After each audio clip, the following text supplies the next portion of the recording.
Doctor గారు, మానవ జన్మకు మోక్షంతోనే సార్థకత అని, జపం చేయడం ద్వారానే అది సాధ్యమని నమ్ముతారు కదా! ఈ విషయం గురించి మీరేమంటారు? ప్రమిళ జపం మనకి భక్తి భగవాన్ మీద ధ్యానం చెప్పుల మీద అని ఒక సామెత ఉంది. ఆరోగ్యం జపం చేసుకుని రుద్రాక్ష ఏదో నోటితో శ్లోకాలు నిలుస్తూ ఇలా అలా ఒకటి రుద్రాక్ష మీద లెక్కట్టుకుంటూ అలా చేస్తాం. ఏంటి అసలు జపం నిజంగా ధ్యానం పెట్టి చేసినా సరే నిజంగా ఫలితం ఉంటుందా? ఎన్ని మన భారతదేశంలో ప్రతి దానికి ఏదో ఒక లేనిపోయినటువంటి ఆపాదించడమే. జపంకి ఒక భగవంతుడితో లింక్ పెట్టాడే, ఇంకో దానికి యోగాతో ఇంకో దానికి లింక్ పెట్టాడే, పెద్దానికి దేవుడితోనో లేకపోతే మోక్షంతోనో దాన్ని లిమిట్ పెట్టాడు. పని పాటలు అర్థం పర్థం అయితే అన్నిట్లో కూడా ఒక వారికి ఏదో మహోన్నతమైన ప్రాధాన్యత ఇవ్వడం. అర్థం పర్థం అలాంటి జపం ఒకటి. అర్థం పర్థం లేని విషయాలు వాటికి ఏదో నువ్వు బ్రీతింగ్ ఎక్సర్సైజ్ చేసావు, యోగా చేసావు, చేస్తే నీకు కొద్దిగా స్ట్రెస్ తగ్గుతుంది అని అనుకో, ఓకే. వాళ్ళు మెడిటేషన్ చేసినట్లయితే ఆ మెడిటేషన్లో ఒకటే విషయం మీద ఆలోచిస్తారు, కూర్చొని చేసినట్లయితే స్ట్రెస్ తగ్గుతుంది అంటారు. ఓకే, కొన్ని విషయాలు కొంత ఒప్పుకోవచ్చు. కానీ కొన్ని అసలు మౌఢ్యంతో కొన్ని వాటికి కూడా చెప్పలేంత గొప్పదనాలు ఆపాల్సి అలాంటిది చెప్పం ఒకటి.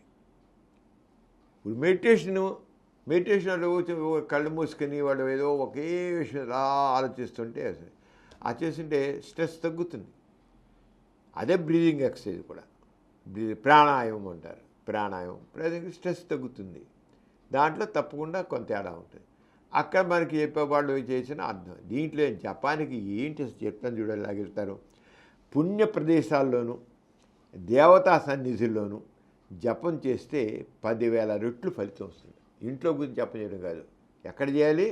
పుణ్య ప్రదేశాలు అంటే కాశీలో కానీ లేదా ఋషికేశ్లో కానీ అక్కడ కూర్చొని జపం చేయాలి. చేస్తే దేవతా సన్నిధిలో కూర్చొని చేసిన 10,000 రెట్లు, ఇంట్లో కూర్చేసిన అంటే 10,000 రెట్లు ఫలితం వస్తుంది. శివ సాన్నిధ్యంలో జపం చేస్తే మహోన్నతమైన ఫలం వస్తుంది.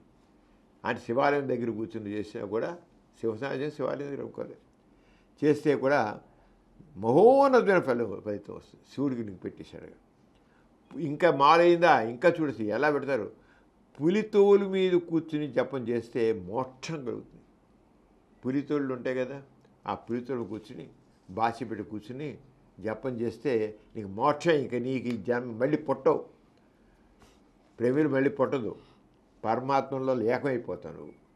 ఈ ఆత్మ వెళ్ళిపోయి ఆ పరమాత్మలో కలిసిపోతుంది. నీకు మరో జన్మ ఉండదు, మోక్షం. మానవ జన్మ కంటే ఇది మానవ జన్మ నికృష్టమైన జన్మ మాట వాళ్ళ మాటల్లో. నికృష్టమైన జన్మ నుంచి మోక్షం పొంది పరమాత్మలో లేకుండా. అంచేత నువ్వు పులితోలు మీద కూర్చొని జపం చేస్తే మోక్షం కలుగుతుంది. మరి గుర్తుంచుకో. అంటే చూడాలి ఉండవు. ఇది ఇలా ఉండగా వెదురు తడికిపోయి జపం చేస్తే దరిద్రం. కొంత వెదుకలతో మామూలుగా కూర్చుని తాటాకులు ఇది లేకపోతే ఇంకోటి దాన్ని చేస్తారు. అల్లికేసిన తెచ్చి మామూలు చేపలు ఉంటాయి, వెదురుతో చేసే చాప మీద కూర్చున్న ఒక వెదురు చాప ఆ చాప మీద కూర్చొని చేస్తే దరిద్రం వస్తుంది. నీకు దరిద్రాలు అవుతావు. రాతి మీద జపం చేసావా రోగాలు వస్తాయి. చూడు ఎలా చెప్తారు. రాతి మీద కూర్చొని జపం చేస్తే రోగాలు వస్తాయి. నేల మీద కూర్చొని జపం చేస్తే దౌర్భాగ్యం అంటుకుంటుంది. మనుషుల్ని ఎలా మనుషులు చాలా సెంటిమెంట్లు ఫుల్ చేసి పెడతారు చూడు. గడ్డి మీద కూర్చొని జపం చేస్తే కీర్తిహీనురాలు అవుతావు. అబ్బా మెత్తగా ఉంది చక్కన పచ్చిక తివాసేనుకు గడ్డి మీద కూర్చున్నావు నువ్వు ఎందుకు పని వేస్ట్ పిలో నేను అందరు తిడతారు.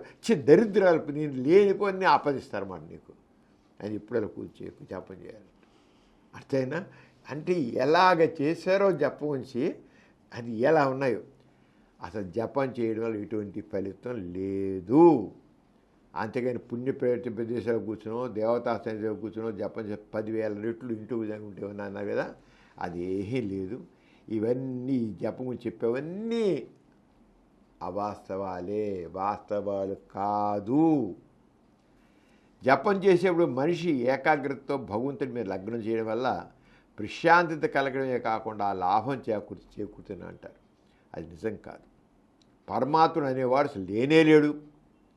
ఏ వ్యక్తి అయినా ఏ విషయంపైన అయినా మనసును కేంద్రీకరించ ఆలోచన చేస్తే మనసుకు ప్రశాంతత చేకూరుతుంది. అది కరెక్ట్. నువ్వు ఏదైనా కూర్చుని అసలు నీ మనిషి బాగా స్ట్రెస్లో ఉన్నావు, ఒక లైట్ చిన్న ఎర్ర దీపం కానీ ఇంకేదో దూరంగా పెట్టుకో, దాని వంక అలా కూర్చో, చూస్తూ కూర్చో, అలా ఒక 5 నిమిషాలు కూర్చో, నీ స్ట్రెస్ తగ్గిపోతుంది. ఎక్కడో దూరంగా కూర్చో, ఓ చెట్టు మీద ఒక పచ్చి గూడు ఉంది, నువ్వు ఇంట్లో ఫస్ట్ ఫ్లోర్లోనో ఇంటి డాబా ఉందో మేడ కూర్చుని అలాగా చెట్టు ఉంది, ఆ చెట్టు మీద ఒక పచ్చి గూడు పెట్ట ఉండొచ్చు, పెట్ట గోడ ఉండొచ్చు, పెట్ట ఉన్నా లేదా పెట్ట గూడు ఉంటే దాన్ని అలా చూస్తూ కూర్చోసేపు ఒక 5 నిమిషాలు 10 నిమిషాలు అలా తదేంగా దాన్నే చూస్తుండు, నీలో స్ట్రెస్ తగ్గిపోతుంది. మనిషి రకరకాల కారణాల వల్ల స్ట్రెస్ వస్తుంది. ఆరోగ్యం జపం చేసిన జపం అలాగే అంత నా జపం లెక్క. కానీ ధ్యానం మెడిటేషన్లో వాటిలో చేస్తారు, అలాగే హిప్నాటిజంలో చేస్తారు, ప్రాణాయామంలో చేస్తారు, రకరకాలు చేస్తారు. అవన్నీ స్ట్రెస్ తగ్గింది. దీంట్లో అలాంటిది లేదు. పరమాత్మ వాడు లేడు. ఏ వ్యక్తి అయినా ఏ విషయంపైనా మనసు కేంద్రీకరించి ఆలోచన చేస్తే మనసుకు ప్రశాంతి చేకూరుతుంది. అక్కడ భగవంతుని మీద దృష్టిని కేంద్రీకరించడం కాదు, ఒక విషయం పైన మనసు కేంద్రీకరించడమే కారణం. ఏదో ఒక విషయం మీద రాగా ఉండాలన్నమాట. శ్రద్ధగా విషయాన్ని ఆలోచించడంతో మనసుకి సంబంధించిన శక్తులన్నీ కేంద్రీకరింపబడతాయి. దానివల్ల కొన్ని విషయాలకి సొల్యూషన్ కూడా దొరుకుతుంది. అంతే తప్ప భగవంతుని కృప కానీ మరొకటి కానీ కాదు. జపం చేయడం వల్ల దైవకృప కలుగుతుందనడంలో నిజం లేదు. జపం చేయడం వల్ల దైవకృప కలుగుతుందనడంలో నిజం లేదు. జపం చేసే విధానం బట్టి లాభం ఉందనో లేదనో కూడా ఏం లేదు. అంచేత ఏ రకం లాభం లేదు. జపం అనేది పనికిరానిది, వేస్ట్. ఈ కార్యక్రమం మీకు ఎంతో నచ్చింది కదా.